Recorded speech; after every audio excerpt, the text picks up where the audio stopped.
You guys are so early. Yuji, Yes. real quick, can you say inspiration from my boyfriend was I say, I am gasoline.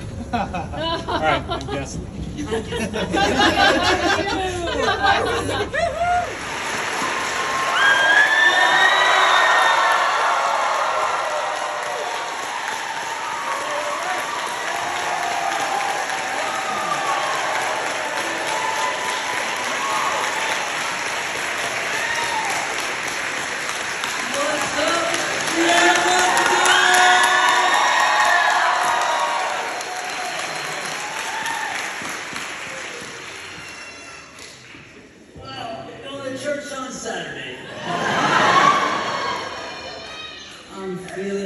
I'm feeling blessed, let me tell you. We both. How about my man Yuji showing up today?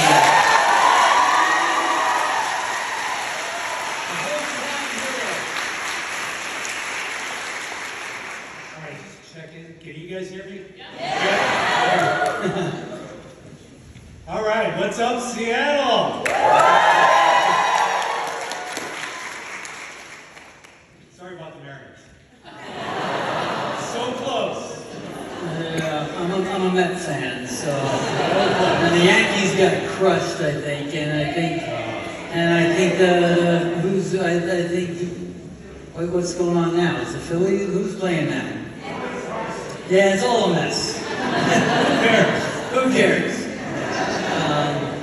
Thanks everyone for being here. This has been an amazing journey for me, for us, and I'm really excited to share this book with you. And I just appreciate you all being here. I can't wait for you to dive into some of the stories. And you know, Yuji's by me forcing him has read the book. No.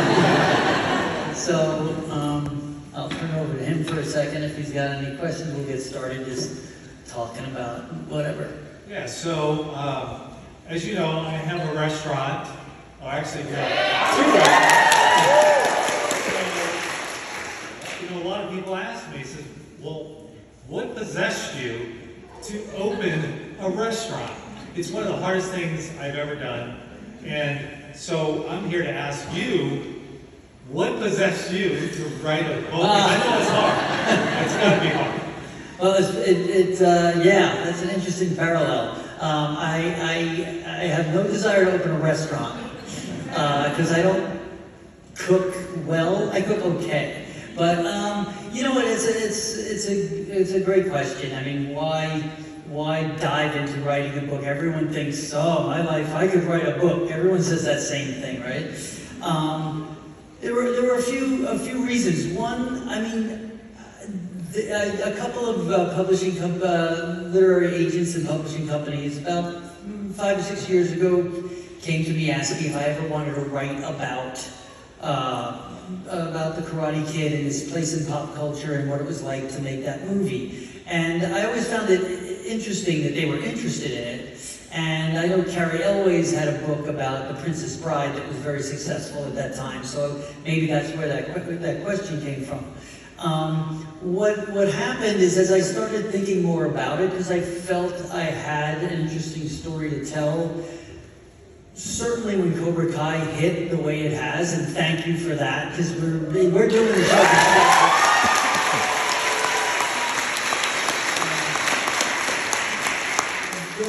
There was all of a sudden multiple angles to look at this journey. It wasn't just, let me talk to you about a movie that I made in 1983 that came out in the summer of '84 and has never gone away and has stayed alive in pop culture and people's spirit and their minds and playing a character that's been so inspirational and inspiring to so many for decades. Now there was an angle where I could write about the origin of some of the magic that happened in 1984 and then spawned the 2 sequels and so on. And now those stories are continuing from a different perspective.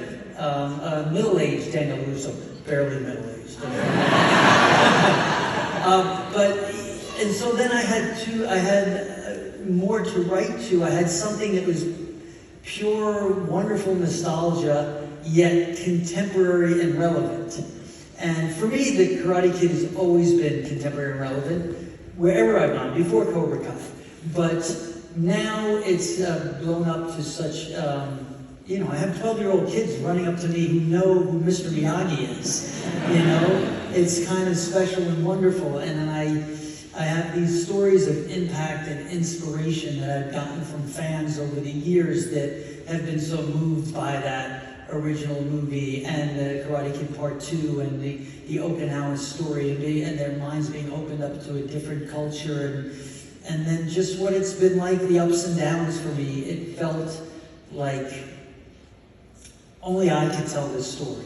Only I know what it was like to be in, not the eye of a hurricane, but sort of in the middle of it all, and what those experiences were for me and how much I've gained from it. I mean, I've had highs and lows with it and stuff that I would like to do over, like we all do in any journey, but it has such a celebratory factor because it's, people embrace these characters, all of these characters, so much. So it really is sort of the anti-E True Hollywood story. It's like not the crash and burn book of redemption. It's sort of, look at this beautiful gift that I've had the privilege of walking in the shoes of, and now it's giving back even more to more and more generations. So that was and the pandemic hit, and what else was I gonna do? I had to write. Right, and who would have thought, right, after all these years, they would reboot the show and bring back Cobra Kai? And I don't know what the process for you was. I mean, did you meet up with John, Josh, and Hayden, who are the producers, showrunners for Cobra Kai, and how did they pitch you the show? It's a great story. There's a chapter in this book called Theories and Debates and the Birth of Cobra Kai. It's actually like chapter 8, right? And it's all about the angle into the Karate Kid universe from these three writers, John, Josh, and Hayden. And they are the biggest Karate Kid fans you will ever meet. They know every nook and cranny of the original films, all the themes that still resonate. And that's why it always works and still works, is because we all care so much, they care so much. And it's bullying, it's mentorship, it's single parenting, it's fish out of water, it's all those themes that are part of the Karate Kid that still resonate throughout the Cobra Kai series. So, but you can imagine me coming to sit with these guys when they say, okay, we want to do a show called Cobra Kai, First Gut Punch. Wait, Wait, you need me to do something called Cobra Kai? And we want to redeem the Johnny Lawrence character. And how great was William Zabka in Cobra Kai, right?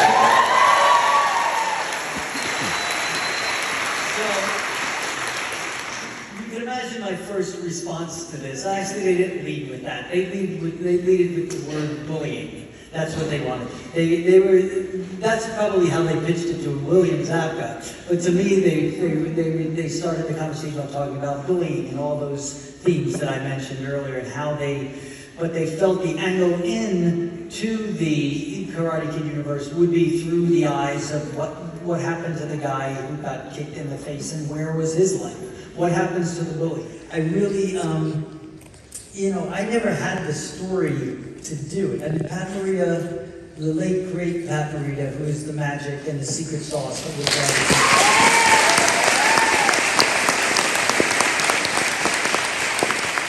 is no longer with us. And so it never I never wanted to dance a solo, if you will. I needed my partner. And I could never... I wasn't the person to write it. So John, Josh, and Hayden were the guys that knew how to get back into the universe. And if it worked, which it has, then you could bring back Elizabeth Shue, and you could bring back Hamlin Toledo, you could bring back Yuji Okumoto, you bring back Thomas Ian Griffith. Every one of them comes back. It knocks the ball further out of the park than I've ever seen. Everyone's hitting a home run. It's really quite incredible. So it was making the decision to do Cobra Kai was still like standing on the edge of the cliff, knowing that there was water at the bottom, but not knowing how deep it was. And it did take a leap of faith, but I really did believe that those guys cared so much for the original film and films that they wanted to nurture it and respect it. And I think that's a good reason why Cobra Kai is as good as it is every single person, from those guys down to the original cast and the great kids that are in the show, all really care about the legacy that we're all a part of. And so that was really special to write to both sides of that, and it not just be a book about making a movie, 38 years ago. Did I say 38 years ago out loud?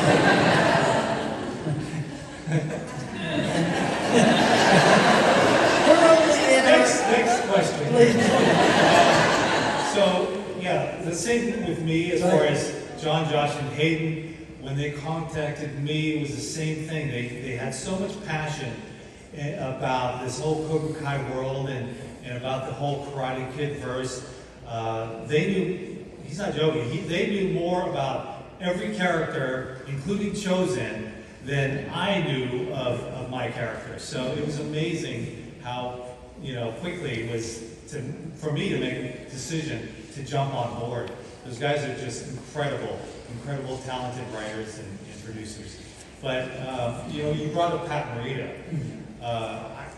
There's so many stories about Pat, and he was kind of a mentor to me. And he was on the set, and I never forget how one day he pulled me aside because I was in the scene, and you're a young actor, and you're just intense and just trying to bring it. Oh, sorry, I lost my mic. You're trying to bring it, and right, I got too excited. So, and he pulled me aside and he said, you gotta relax. It's not about all this intensity, because I'll be honest with you, you look like you're ready to take a dump. I get it. And so he taught me a lot about irony, right? And just going against what the scene is about and enjoying it, having fun. So it really taught me a lot, and he was a great mentor to me. And I'm sure you have so many stories to share about Pat. There's, listen, Cobra Kai doesn't exist without Pat Morita's Mr. Miyagi. I mean, it's just that's the heart and soul, and I call it the soulful magic that was instantaneous when he and I met. It was, and no one, I write about this, and I've spoken about this on a bunch of talk shows recently, so if you've heard it, I apologize, but it's great to know that nobody wanted him for that part. The producers, the studio, he was Arnold from Happy Days. They, and that's what I had in my head as well. I mean, he was fantastic, a comedian, but, Mr. Miyagi was written with such, there was humor in the script, in Robert Mark Heyman's script, which is a beautiful, well-written screenplay, but the depth and breadth of Miyagi and the teacher and the wise sensei, we didn't know. But John Avildsen, the director, and his casting director, Carol Jones, saw a tape of Pat and was just like, this is the guy. This is the guy. Incidentally, you can go on YouTube and see my first audition and Pat's first audition on the videotape of that. It was just great to see before we even got the parts. So I've been saying this every night, but so my book comes with visual aids. You can read the story and see the actual image. But I walked in the room and I had the same preconceived notion that, he's a comic Arnold from Happy Days, I don't know. And the interesting irony about that is I was a couple of years away from dealing with my own preconceived notion in typecasting that I dealt with for years after the Karate Kid. But I walked in that room and Arnold from Happy Days was nowhere to be found. His attention to detail, he had the beats, he had the Miyagi voice, he had all of that. I mean, it was unrecognizable to what I thought he was. And it's because he's an actor, he was a great actor. And an actor who was born to play that role. And it took less than half a second of starting a scene where it was just as easy and comfortable and natural as anything I've ever experienced as an actor. The give and take that we had, credit the writing, 100%. It's not on the page, it's not on the stage, as they say, but there was the elevation of character between us. We just raised the level that it had this, and I just call it a soulful magic. It just, you felt that these two people and these two characters belong together, and then in the storytelling, it just, it enhanced from there. And so I write, a lot about that, a lot about his sense of humor. Like, it looked like you guys, first time I heard that, it looked like you're about to take a dump. It's classic Pat. He would go from the Miyagi drunk scene where he's dealing with tragedy in his life from World War II and losing his wife in the internment camps, and we'd cut and he'd lay out a few fart jokes and just do anything to make me laugh, and then snap right back into it. The tears would come. I was so jealous of that. He was, so yeah, there's a lot of heartfelt stories about that in the book, because I love that, like I mentioned before, I have 12 and 14-year-old kids coming up to me and asking questions about Mr. Miyagi and how cool was that. And that's kind of wonderful to keep that legacy going and yet fight Terry Silver in the Vow.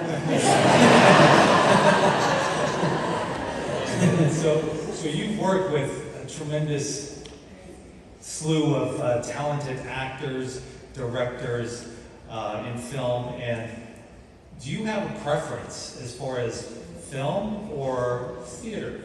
That's a good question. I mean, they each. I'm really itching to go back to do some more theater for two reasons. One, because I miss it, and two, I want to support it because it took such an enormous hit with the pandemic. So I want to get people back to the theater. I'm assuming they come to see me, but for some reason my ego just thinks they will. But I'll count on you guys to come and see me.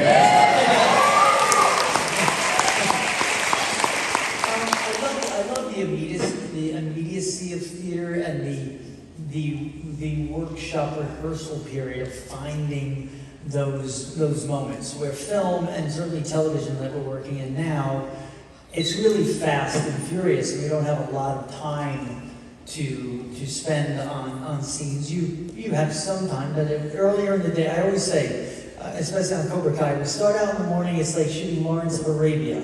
By the afternoon, it's like shooting Dukes of Hazzard on speed. Because you're running out of time and then you have to shoot it a bit quicker. So I like the rehearsal process. Some actors don't. Some actors like just getting it up on its feet and just playing it in the moment and fly by the seat of your pants. I'm a little more about preparation and having that. So with theater, you have those couple of weeks of rehearsals, and then you have each performance. So you have that one night that you found something that has been eluded you or has been hasn't been there, and then there's other times where you're trying to get back to certain moments, or there's the discovery every night. Where in film, you shoot our scene, and it's like now, once we walk off the stage, it's done. It's in the can. We're not doing this tomorrow. So, but the one thing I really do like about film is when you could find the exact moments and just make sure you have them and get them captured. Where sometimes in theater, that's not always the case, depending. So as long as I'm working, I'll be okay. But I do enjoy both. Now in Karate Kid Part 2, how much we had rehearsal time on that, right? Yes, we did. Yeah, and that's not customary. Yeah, it's not common. Not common. John Avildsen, the great director of the Karate Kid in Part 2 and 3, and Rocky and other great films. He was a cameraman at heart. He always had a video camera, and I write to this based on my first audition with him. I mean, if you got a hot dog with him or a burger, he'd be like, put the camera down. He'd still be shooting you. He liked to capture the behavior. And but with Karate Kid Part 2, yeah, when we were down in Hawaii where we shot that, it wasn't Japan or Okinawa.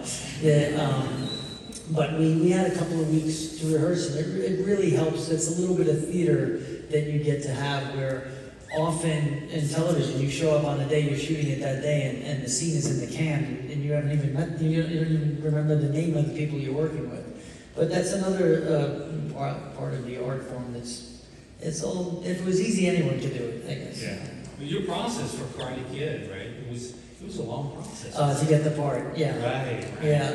I mean, I had my first meeting with John Avildsen, and this is in the first chapter called Becoming the Kid. It's sort of my story up until the point that they said, "You're the Karate Kid," and the title that I thought was kind of silly. I thought it was like, what? The Karate Kid? Is this an after-school special? What is this? A cartoon? And I always wonder if maybe it was just me saying if I ever got the part, I'd be carrying it for the rest of my life. But I auditioned for John, and it went very well. Like I said, you can see that audition tape on YouTube. And it went very well, and he said to me, I can't guarantee you anything just yet, but if I were you, I'd take some karate lessons. And I was like, wow, the guy from Rocky, all of a sudden, like, I'm running up the steps of the Philadelphia Library, and I was starting to fantasize I'd have a part. And they made an offer, but it was without belaboring going into long detail, it was a 3-picture option offer for, where they were just starting to do that with movies that they thought might be franchises. They tie you up for 3 of them, but it was an option, so they had a screen test first for the studio for it to be official. So they still flew me out to LA, and I was starting to train in martial arts and working with Pat Johnson, who plays the referee in the movie. He was the one who taught all of us, did all the choreography, and I did, soccer training, all the things that Daniel Russo had to do. I was starting to rehearse, learning what a bonsai tree was. Well, what is a bonsai tree? I had no idea. I'm reading the script. But I didn't have the part yet. And then all of a sudden, occasionally I'd see like someone like Charlie Sheen hanging outside the production office. I'm like, hey, you don't look like a kid from New Jersey. What are you doing here?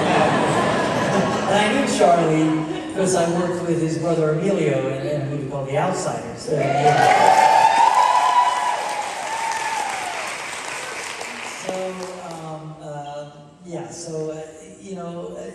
It was a couple of weeks, and for Pat Morita as well. Pat came in. He had like 4 or 5 rounds before, and then when he met me, the day he and I walked in the same room and read the scene together, I think it was like 24 hours later they put us on camera, and then everything was set and locked. It was like they found that partnership. And Elizabeth Shue also screen tested, but Zabka didn't screen test. I read about that in there. Meaning all those Johnny Lawrences, auditioning one Johnny Lawrence after another. That was like the day that I told him, I said, this is going to be a tough 11 weeks. Anyway. But you mentioned bonsai trees, right? Yeah. And you mentioned the book talking about the correlation to your family, right? And the strength of the bonsai tree, the roots of the bonsai tree, and I think that's what's important to you, right? Is having those strong family roots. Yep. And you're lucky. You've been married for 35 years now. 35 years. Congratulations.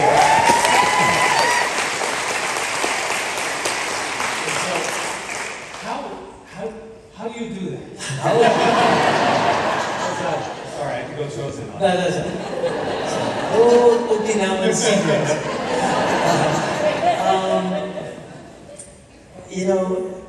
I met my wife, Phyllis, who I'm going to see tomorrow. I've been on the way on tour, so I'm looking forward to get back home. We met, I was like 15, she was 16. It was before all this happened. It's one of those really kind of corny stories, but we remained friends. We dated for a little while, we remained friends through, The Outsiders and the Karate Kid. I started shooting, and she just, knew me sort of before it all, and to have someone that grounds you and elevates you at the same time, and that's the whole element of the life lessons and the Miyagi-isms that are throughout this movie and this whole franchise, even into Cobra Kai. That's what it was so much fun to write about those elements from the script and those themes. and pieces of wisdom, where you strong roots and then the tree could grow wherever it wants. And so that I write to a story about my own kids. You know, it's roots and wings, right? At what point do you let go and let the branches grow? That is a tough thing as a parent to not want to hang onto the trunk of that tree and say, no, you're staying right here. You know, and so those are things I learned throughout. I guess they're metaphor. Is that a metaphor? I guess so. You know, through the Karate Kid, making the film and how it's affected my life, and listen, my sensibilities, my parents, my upbringing, same reason. I guess I did not slide down the slope of drugs and alcohol in the 80s when so many others did at that time that were teen stars. I think it's part of my upbringing, my own sensibilities, having someone, a partner that knew me and could keep me in check. And then there's a little other side to that story that I've been to realize. In the 80s, when I was in between movies and whatever, and when normally all the seduction of Hollywood takes over, my sports teams in New York were doing really good. Like the Islanders win the Stanley Cup and the Mets win the World Series. So I just wanted to go to the games. And I think if they sucked, I might have been like English walking down Sunset Boulevard. Who knows? So some of it's a little bit of luck, and maybe the universe had a plan. But I've been blessed with not only this film and this journey in my family, but a partner in life that helps navigate that. Because there were, and I write to that in sort of the second part of the book, there were times where the acting work wasn't there. The Karate Kid labeling only stopped me from other opportunities. The contract for the 3 movies kept me out of other films that I might have wanted to do at the time. And so, you know, that was, not all those days were great. I was frustrated, you know, and I write to that. I always write on how I try to keep one foot in and one foot out, and that's how I balance, you know, and I still do that to this point, you know, and how I, you know, got lucky enough. And then what's happened with Cobra Kai is beyond. That wasn't me. I mean, I said yes. I guess I could have said no to the guys when they pitched it, and that they probably would have had trouble selling it at that point. So I'll take a little bit of credit for that, but still, what has come together twice for me in the original 3 movies and Cobra Kai is quite extraordinary and unique. You know, it's been blessed in a way that few films and narratives get to continue to tell a story and engage an audience. Yeah, I know it's hard to be married and in the business. I know it's really difficult. Just ask my wife. Don't ask my wife. Where's my snare drum? But so you mentioned, you know, your kids too. How do they handle your fame and all of that stuff? Yeah. They it's funny, when they were younger, they kind of didn't know. I remember once I was here in Seattle. I performed at the Paramount Theater. Yay for the Paramount! I was in a show called How to Succeed in Business Without Really Trying, which is a touring company of a Broadway musical, and it was around that time that we would go to Planet Hollywoods in different cities. Was there a Planet Hollywood in Seattle? Yeah. So I think I was at that Planet Hollywood, and there might have been a piece of memorabilia up from the Karate Kid. My daughter was like 4 or 5 years old, and you know, it was around that time that she would look. My son is a little younger, and she would be like, "Why are people coming up to Dad, standing on one leg and doing this? And what is that white robe with this headband in a frame? What does that mean?" You know, so there was that time where it's like, Dad's not like all the other dads or something. And so, slowly but surely, you know, I showed her the Karate Kid movie. I think she was 5 years old, but she just kept covering her face, running out of the room, and Daddy was getting this, you know, kicked in the face and thrown in the sand. And she was horrified. But my son, so a couple years later, my son, he's 3 years younger, and My mom must have dropped off a bin of like Tiger Beat, Teen Beat, 16, all these teen 80s magazines that I was in, Teen Bop, Baby Bop, I don't know, whatever, right? So my son, he's like 5 years old now. At that time, like Nickelodeon and Disney Channel were big time, right? It was like Hannah Montana, Drake and Josh, you know, The Sweet Life of Zack and Cody, High School Musical, Zac Efron was the big deal or whatever. He must have, he found these in the garage, and he comes running in the house. He's like 5 years old. He goes to his sister. He's like, Jewel, Dad was huge, and we missed it. So the beauty of that story is now they're in their mid-late 20s, and that is a little bit quasi-huge again, and they get to see it, and they love it, and they're having a blast with it. They championed the Cobra Kai show. Their first thing they said when I said I landed in Seattle, it was like, good, I'm glad you're safe. They're like, say hi to Yuji and Angie, and, you know, and make sure you eat at the restaurant, and they care so much, and it's really as unique as the Karate Kid and the Cobra Kai universe and how they are relevant. For my kids, something so big from my past that's so nostalgic is so present for them, and really awesome to see them champion it. You know, they're so excited to have watch parties with their friends. They're posting on the book, and it's like, you know, out published today. Go get your copy, and it's pretty. I'm pretty blessed in that way. That's awesome. Yeah. So yeah, my kid's experience is a little different than his.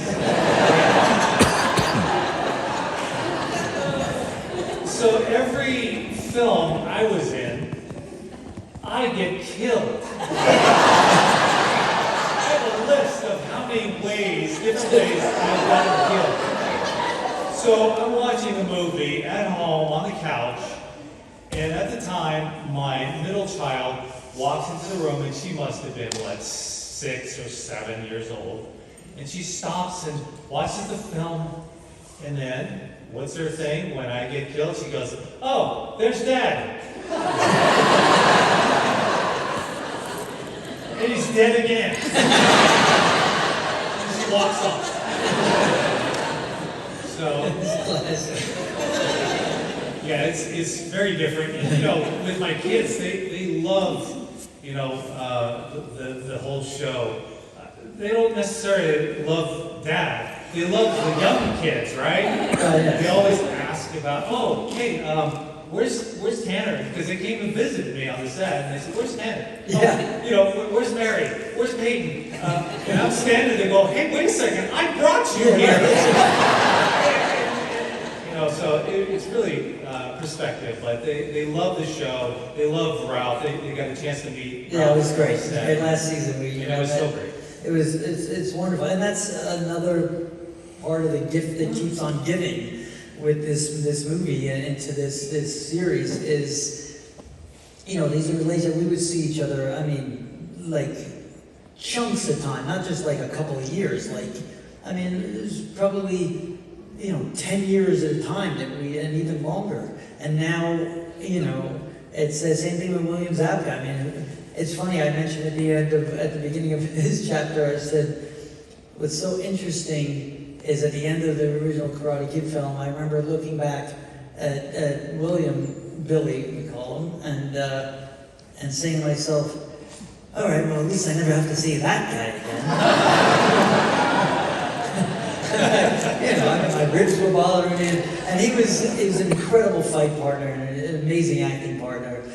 He really is no one, I will tell you right now, no one is as gentle to fight with than this guy. I would fight with him any day of the week.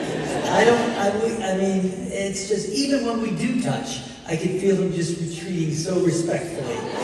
He is the ultimate piece of Miyagi-Do karate. It was so fun in season 3 when Tamlin and you know, he plays Kumiko, and those 2 episodes we played incidentally, we shot some of that in Okinawa. It was the first time that I'd ever been there, and it was really cool that Karate Kid never got MACCHIO to Okinawa, but Cobra Kai did. And Yuji and I flew there for 15 minutes. We literally on the plane for twice as long as we were there.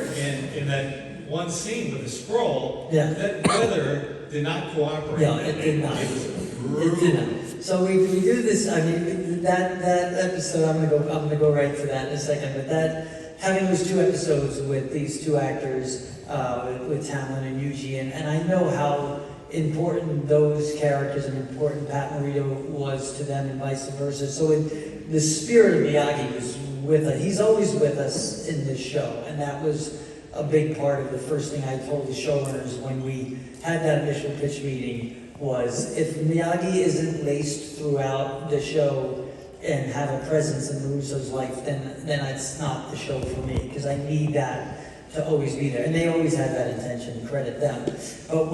But Pat's spirit was certainly there with those scenes, and Tamlin reading the letters that he left behind, which informs story for Daniel LaRusso and even helps him overcome some things with Johnny Lawrence. That's why the writing is so good. But we got to Okinawa. You know, you fly for like 8 days and you land there. And we had one beautiful day of weather and one terrible day of weather. I mean, not terrible, which is bad. Just raining sideways, windy, and everything on that first day, it happened wrong. The wardrobe was on another plane, so we had to find a shirt that was kind of similar. And we didn't have a large budget, so we shot this one beautiful day by Miyagi Island there. It is called Miyagi Island, overlooking with the whole Shimpo Sensei story with Yuji. And then we had this other day that was just raining, and it's this real heartfelt scene where it's such a redemption scene for Chosen, and such a beautiful part of a character that was the ultimate nemesis, fighting to the death in Karate Kid Part 2, who's now an ally and a friend. And it's a beautiful, I love playing scenes with Yuji in Cobra Kai, because I have a friend now. And I have a piece of Miyagi-Do, and that's really wonderful. But the wind was whipping, the rain, my hair, they had to spray it down, because otherwise it was flying straight up, and not very flattering. It still isn't. And Yuji, I don't know how, the friends in Okinawa, Japan, would stop, and the wind would stop and go around this guy. I was standing like, and he was just like totally set. Like one little hair would just move. I was like, I'm over here, and my face is good. Yeah. But but you know what, the moral, not the moral of the story, but the beat on that story is when I looked at that scene, even though my hair looked like crap, in our eyes was just such an affinity for each other and a connection. And that's acting. I mean, and the history of knowing Yuji for 30-something years, and the Chosen and Daniel of it all at the foundation beneath that, bringing that to the surface. That's it's a great scene partner, and really, and certainly brought him big time into Cobra Kai and a big part of season 5, and hopefully, knock wood, more seasons. We're waiting to find out. So. Yeah.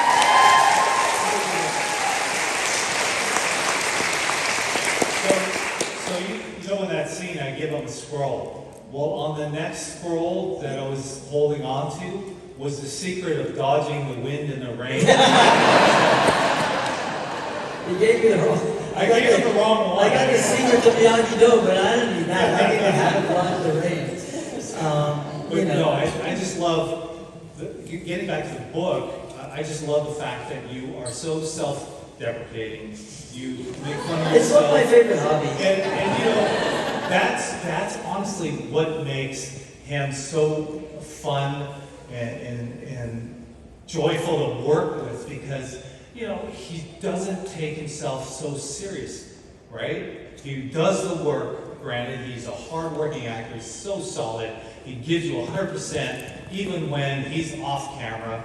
And I really appreciate that. But the biggest thing is that he is so much fun to work with, and I think he sets the tone, right? When you get on a set, you don't want to work with a bunch of jackasses, right? So for me, it was such a treat to reunite with Ralph, and it just made the work so much easier for me, and I really appreciated it. But you know, when he talks about some of the stories in the book, I mean, there were some great, funny anecdotes that you had. Yeah. And the one that really stuck in my mind was the Beyond Boardwalk. Oh, yeah. Sweden. Yeah. It was sad but hilarious. Yeah. So I'll give you this story, and then we're gonna answer a couple of your guys' questions. So it's interesting that come up. I think it was, I don't remember, there's been like 5 straight days of these, but that drum board thing came up in another event like this. What happened is it was the summer of '84, The Karate Kid just hit, and that chapter is called The Crane Takes Flight, because that's what, it felt like. And I was in Europe on the tour for the movie breaking in different countries, and I was going from London to Germany to Sweden, and France. So from Germany to Sweden, I was on the flight from Hamburg to Sweden, and when I was in London and Germany, it was fans around. It was just starting. It wasn't a big deal, but the movie was just opening, and some people knew me from The Outsiders and stuff. But so I get off the plane in Sweden, and I'm hearing this crowd outside, like you could hear, kind of like cheering, and I come walking off the plane, and I'm in the first class section of the plane, and there's balloons and cheers, and I'm just like, I am huge and sweet. I mean, Germany was okay, but Sweden, I am king. Just like, I thought, I could walk on water in my own mind. That's how huge I was. And little did I know that Bjorn Borg, the great Swedish tennis player, was standing behind me. And then he just walked past me and greeted everyone, and they all took off, and it was like crickets. It was like, in Sweden looking for the Columbia Pictures rep that was supposed to meet me, to take me to my hotel to do press, and it was a nice gut punch, a nice slap in the face of this little cocky actor that thought it was all going to be easy. And the thing that bothered me the most was that I never got to meet Bjorn Borg. I was a massive fan. I used to root for him over Jimmy Connors and John McEnroe, because I just loved how cool as a cucumber he was. But there's plenty of other stories in there, and really I try to speak a lot to my personal life experience in walking in these shoes, and hopefully, you'll connect to some of those as well. And so I have a couple of questions here. We'll see what we could get to. All right, I'll take the first one on top. I may need to reach for the glasses, folks. I may need to let the treat me go. Not yet. My arm's good so far. So far, pretty good. Okay, this is from Brian. The question is, did you get to keep the guitar from Crossroads? Good question. Crossroads is a cool movie. I'm really proud of that movie, and just one of the better looking movies I ever was in, and the music's just spectacular. And yes, I have the yellow Fender Telecaster. I got to keep that guitar. I wish I could play it as good as I look like I played in the movie, but I don't. But I've been offered more by musicians and professional musicians for that guitar, because Steve Vai is the actor, the musician actor who I played against in the big showdown guitar duel, is a legend with guitar players, and so is a lot of the music in that film. And I also have another piece of memorabilia I have that's yellow, is the 47 Ford convertible from the Karate Kid. If it's yellow, I take it with me. I don't know, that's just the irony of that. The car that we use in Cobra Kai, the 40s, is that same exact car from the original film. So, and incidentally, just today, I texted the guy in Atlanta and said, how's the car doing down there? Because I haven't been there in a couple of months. And he says, oh, well, it's great. We're hoping for season 6 and we'll get it back out there. So there's that along right here. You take this next one. And I'm going to make you put your glasses on. I'm holding it out there. All right. Okay, this is from Gary. This is for the two of us. When you watch the movies, wait.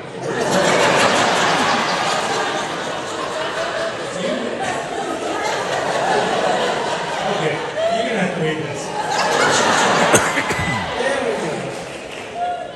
I'll let it happen. When you watch the movies now, do you think you see them as fans would, or are you thinking of the work that went into making the film, Mr. Okamoto? Wow, that's a great question. You know what? It's always hard for an actor to really watch their work without thinking about what else they could have done, right? Right. You always think, oh man, I should have done this or that choice or whatever, you know, but I think for me, yeah, it's hard for me to step out of that. And so as an audience member, I always kind of, you know, watch myself and I kind of cringe and I kind of, you know, that kind of stuff. So yeah, it's really hard for me to watch. I don't know about you, but. Yeah, that's tough to watch because you don't get that second take. That's done. It lives as it is. So you have to, you know, but what often happens with us is you start noticing things because it's you that is not necessarily picked up by you guys. That all of a sudden would take me out of the scene, like saying, you know, oh, I don't like that. It's too, you know, I shouldn't have turned my face that way. You start doing silly stuff like that. You're not taking the scene for what it is. So you're too close to it, is what it is. You're too close to it. It's interesting. I'll watch. Here's a story that's not in the book that. It's always interesting with these talkbacks to come up with stuff I didn't write. It's like, oh wait, man, give it back. I got to figure this out. But here's a Seattle exclusive. You know, I watched The Karate Kid. The introductory story in the book is the first time I saw the film, and it's really. I'll let you guys experience that in the book, but it was really quite amazing watching it unfold on the screen in front of me. And then for years after that, I would see the film here and there and watch it from the perspective of the Daniel LaRusso character, right? So then decades go by, and I have my own children, and then I remember when I was saying that I showed the film to my daughter, when she'd be running out of the room covering her eyes or whatever, I watched the film as a parent, and all of a sudden I watched this film from the perspective of Mr. Miyagi. I sort of saw the film through his eyes, and I was like, this kid's kind of a pain in the ass. So just listen to your teacher, will you? You know? And I never looked at it that way. It's because I connected with Miyagi trying to you know, give wisdom to a younger generation, which is what I was actively doing as a parent. Anyway, a little something. Cool. Thanks. I'll take this. How was it emotionally making Cobra Kai without Pat Morita? For me, there was one day specifically that I could speak to. I feel he's not in the show, but he's with the show. I think he would, certainly if he were here, he would absolutely love it. You know, a lot of people ask me that. You think he would like them doing the show? I think he would. And I believe that the writers do such a nice job of the connective tissue to what Mr. Miyagi means to the Karate Kid universe and the Cobra Kai world through Yuji's character, through Daniel's character, through his daughter Samantha, through what Amanda knows. Daniel's wife. Season 5 was a beautiful scene where she helps Daniel get back to everyone comes to Daniel's aid when he's in a real bad spot. And that's all through the Miyagi of it all. So I feel that that Pat is there, and there are times it does get emotional.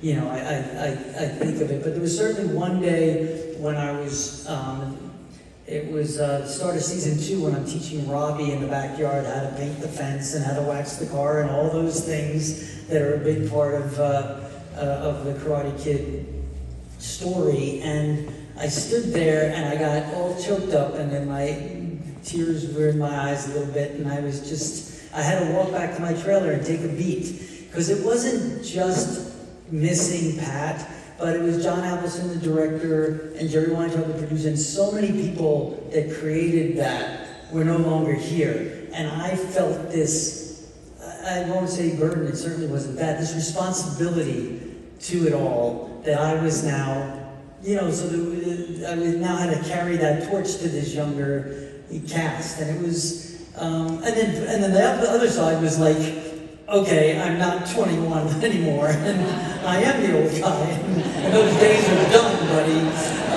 So it was a combination of things, but I don't know if that answered the question, but that's a couple of emotional beats. But for the most part, it's a celebration. It's really positive. What about for you? Well, I still hear him quietly whispering in my ear from up above, "Don't look like you're taking it." That's all I hear. Yeah, he is a compliment. That's good. You are not, if you see season 5, you know this guy does not take a dump. He rocks it. He rocks it.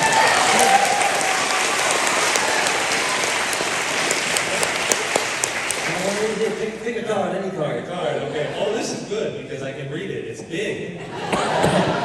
Okay, so it's for the both of us. How often do you practice karate? Wait, you're supposed to practice? Someone should have told me. I didn't, after I got kicked the last time at the end of the third Karate Kid movie, I was like, that's enough.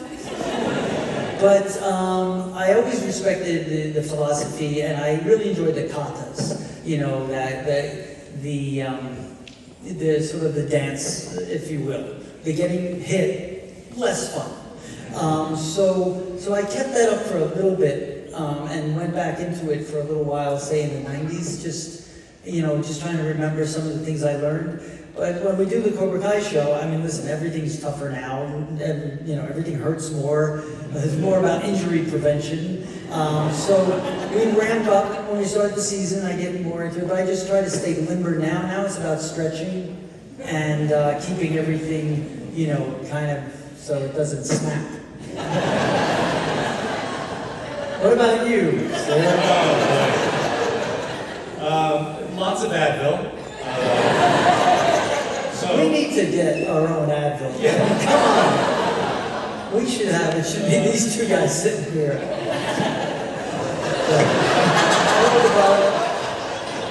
Hi, I'm Ralph Boschio, and this is Andrew. And in this battle is our best friend. So how often do I practice? So right now I'm training probably twice a week.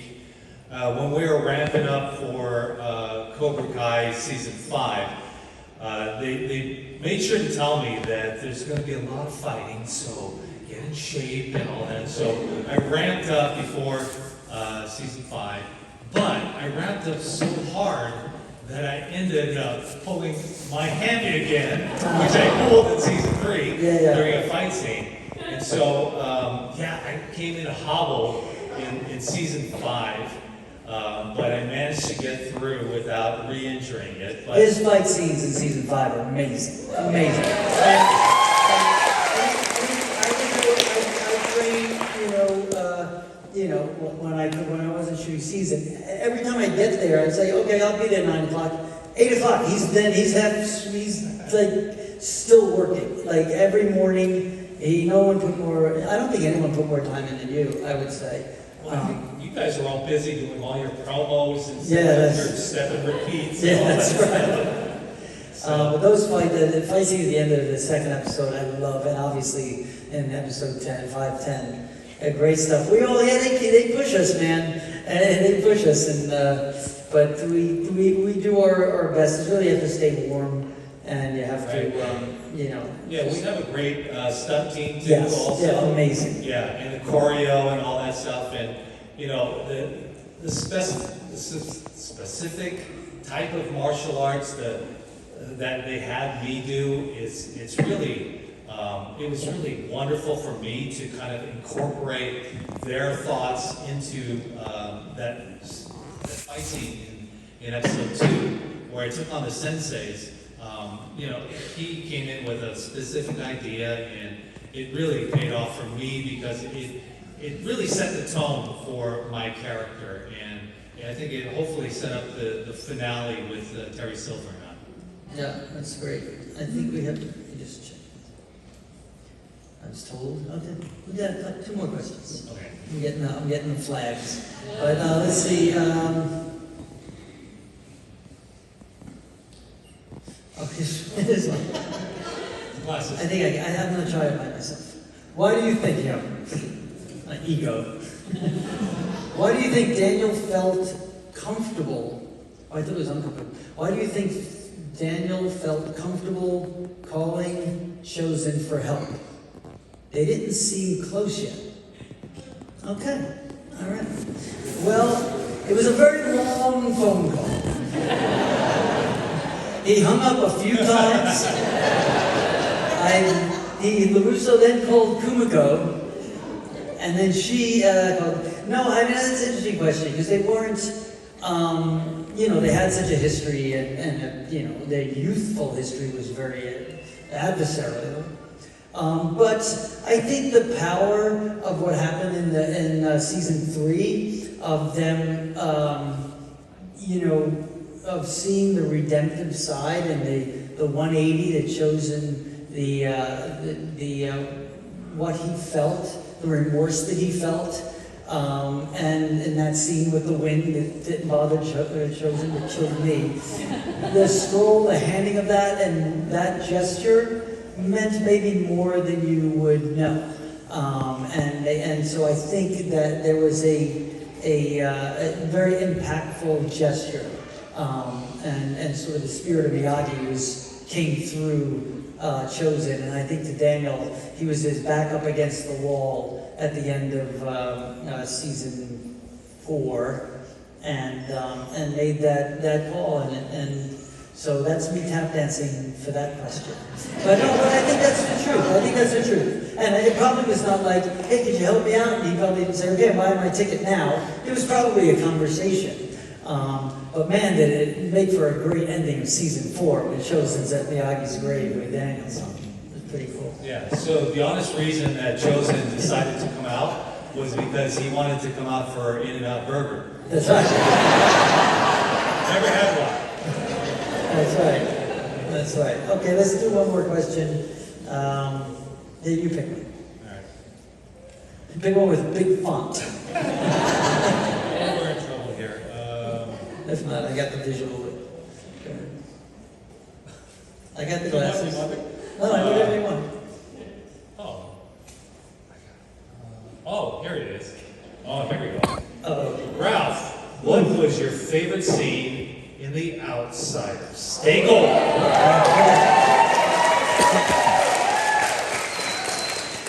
I love that movie. I love it. I love that I get to put that one on the resume. And I read that book when I was 12 years old, and it was a dream come true to get that part. There are a few scenes. I'm really proud of the performance in that movie. It was my first big role, or certainly in the majors. Francis Ford Coppola, the great director of The Godfather, and there's a scene.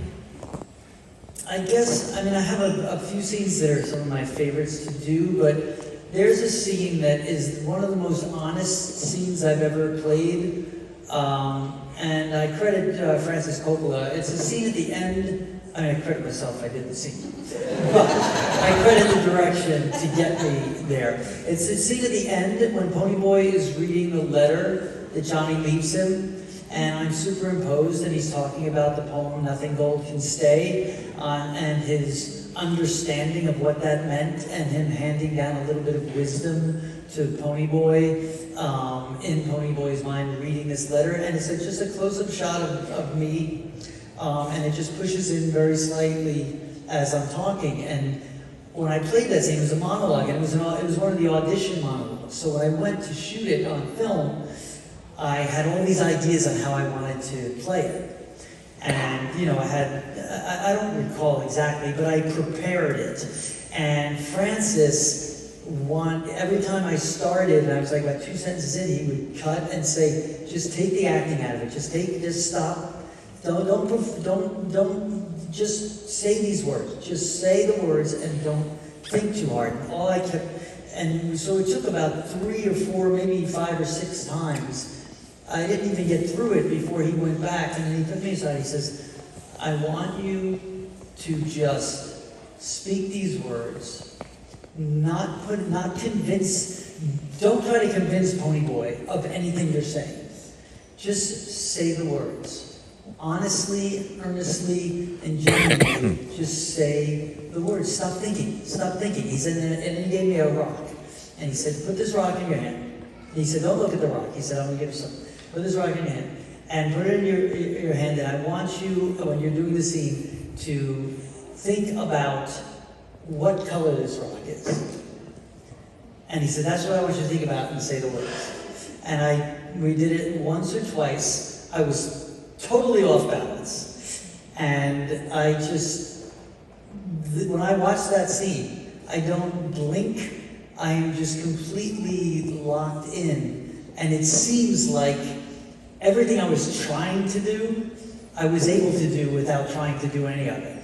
So, still to this day, when I act in Cobra Kai, I sometimes go back to, I gotta stop, I gotta get out of my own way. I'm trying to do too much, but it's hard to trust that. And I credit a great director like Francis Coppola and In The Outsiders. That's one of my favorite stories to tell. Another Seattle exclusive, folks.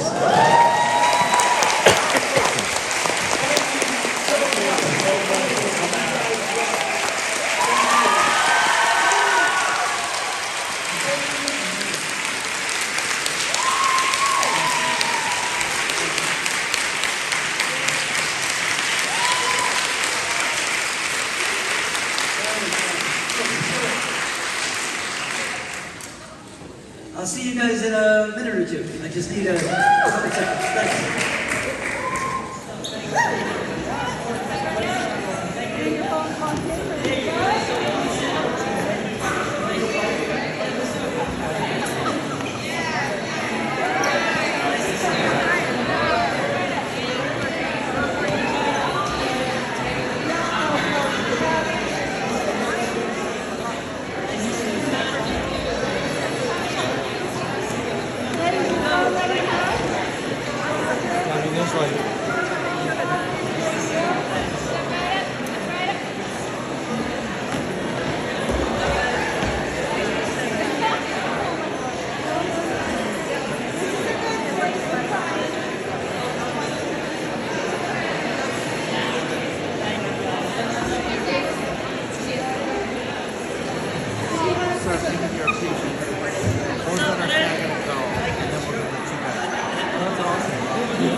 Are you all five together?